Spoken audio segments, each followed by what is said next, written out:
Graphical representation of motion.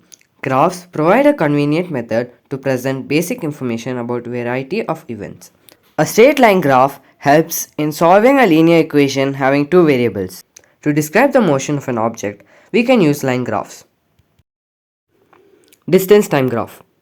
The change in the position of an object with time can be represented on the distance time graph, adopting a convenient scale of choice. In this graph, time is taken along the x-axis and distance is taken along the y-axis. When an object travels equal distances in equal intervals of time, it moves with uniform speed. This shows that the distance traveled by the object is directly proportional to the time taken. Thus, for uniform speed, a graph of distance traveled against time is a straight line. We can use the distance time graph to determine the speed of an object. This is the distance time graph of an object moving with uniform speed. And here is the distance time graph of an object moving with non-uniform speed.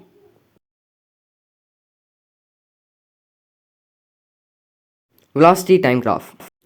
The variation in velocity with time for an object moving in a straight line can be represented by a velocity time graph. In this graph, time is represented along the x-axis and the velocity is represented along the y-axis. If the object moves at uniform velocity, the height of its velocity time graph will not change with time. It will be a straight line parallel to the x-axis. We can also study about uniformly accelerated motion by plotting its velocity time graph. For all uniformly accelerated motion, the velocity time graph is a straight line. This is the velocity time graph for uniform motion of an object. And this is an image of velocity time graph for an object moving with uniform accelerations. Equations of motion by graphical method. When an object moves along a straight line with uniform acceleration, it is possible to relate its velocity, acceleration during motion, and the distance covered by it in a certain time interval by a set of equations known as the equations of motions.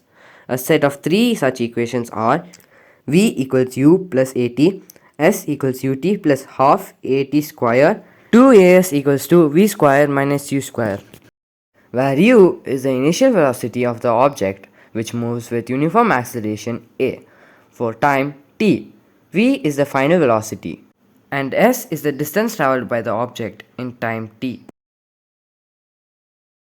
If an object moves in a circular path with uniform speed, its motion is called uniform circular motion. Hope you guys liked the video. Please like, share and subscribe. See you in the next video. Bye!